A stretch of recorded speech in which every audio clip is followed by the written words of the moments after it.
Bonjour à tous, on se retrouve pour une nouvelle position avec ici le trait pour les blancs, milieu de partie et position d'attaque évidemment pour les blancs avec la tour sur la septième rangée, un cavalier très avancé ici qui peut aider, peut-être même va-t-il se sacrifier en H7, on va voir. Fou de case blanche qui est la bonne couleur pour attaquer le roi, hein, évidemment, et puis même la dame qui est assez bien centralisée. On sent qu'il y a quelque chose à faire. Les blancs n'ont même pas de retard matériel, hein, puisqu'il y a dame, tour, fou, cavalier et 6 pions contre dame, tour, 2 fous et 6 pions aussi. Donc la paire de fous ici n'est pas très importante, hein, la position blanche est gagnante évidemment, mais maintenant il faut concrétiser. Il y a certainement pas mal de bons coups, mais on va chercher bien sûr les coups forcés qui seront plus directs pour réussir à finir cette partie normalement, hein. Les blancs qui peuvent prendre un pion, hein, s'ils veulent, hein, le pion ici en D6, mais on va plutôt chercher à attaquer le roi ici. Donc les échecs.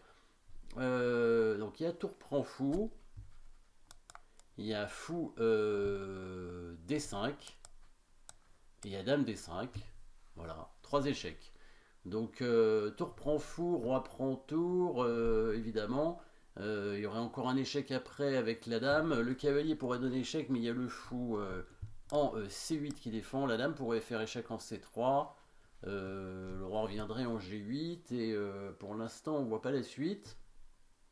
Regardons plutôt fou D5 parce que c'est le deuxième coup d'échec qui donne le moins de matériel, hein.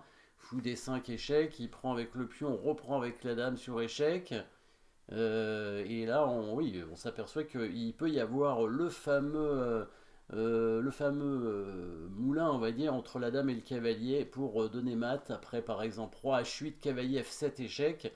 Si jamais le roi revient en G8, hein, on connaît le mat avec cavalier H6 échec. Donc après fou D5, pion prend, dame prend, roi H8, cavalier F7 échec. Si jamais le roi vient en G8, évidemment, on a ce mat, hein, qui est connu, le mat à l'étouffé, cavalier double échec, et la dame qui vient faire un barrage, un blocage plutôt, avec le cavalier qui mate à l'étouffé.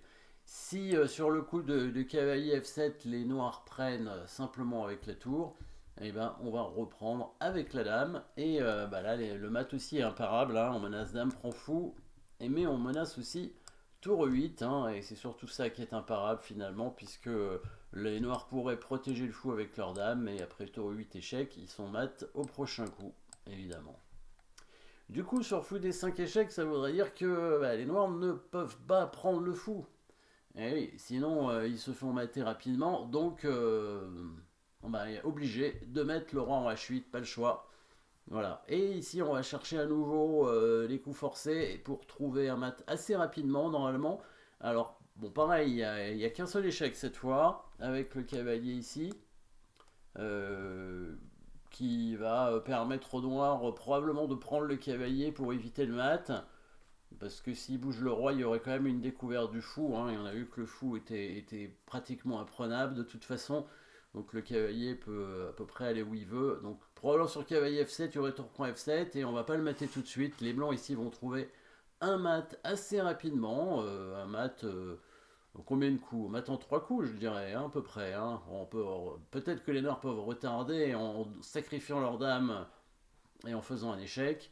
Mais ici, voilà, les blancs vont jouer un coup et les noirs vont abandonner tout de suite. Vous l'avez peut-être trouvé, menace de mat, hein, menace de mat, plus des fois c'est plus fort qu'un échec.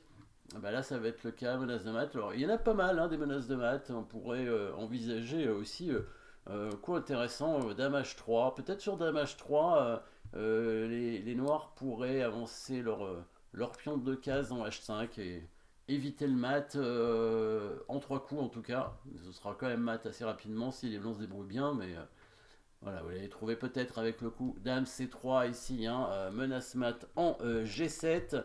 Et si il prend la dame, c'est mat avec tour prend H7.